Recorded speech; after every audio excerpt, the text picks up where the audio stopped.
Hello, good morning, mga kasama. Nurse Jerome ulit in the house. So, nandito ako ngayon sa isang work ko. Actually, dalawa kasing work ko. Sa hospital, New York Presbyterian. Tapos, meron akong nursing facility, which is New Franklin. Nandito ako ngayon sa New Franklin on a Sunday. So, supervisor ako. And I'm handling 4 floors kasi nga Sunday.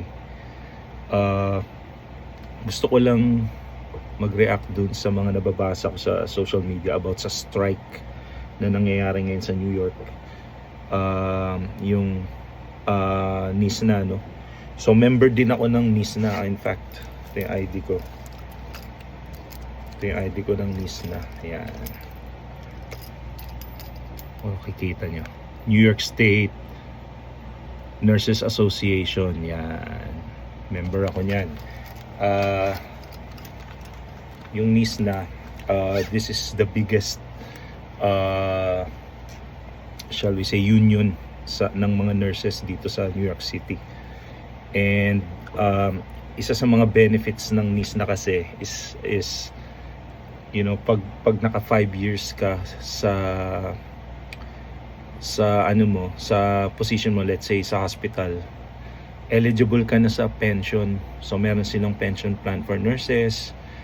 Sila rin yung nagbibigay sa amin ng mga benefits sa healthcare, sa dental, mga ganon, vision, sa hospital, pati sa family, no, meron sila, pati yung mga 401k na yan, sila yung nag-aano yan, yung retirement plan.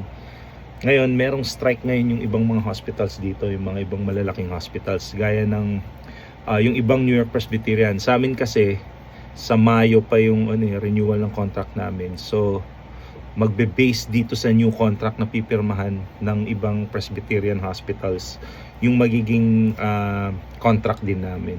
So, yun, gusto ko lang mag-react kasi, yun nga, pagka nag-strike ang isang hospital, yung mga nurses doon, so walang sahod na matatanggap yung mga nurses. So habang on strike sila, and also on the other side, yung mga travel nurses naman, ang lalaki ng kontrata nila ngayon, $4,000 a week, $4,000 a week, merong iba $6,000 a week.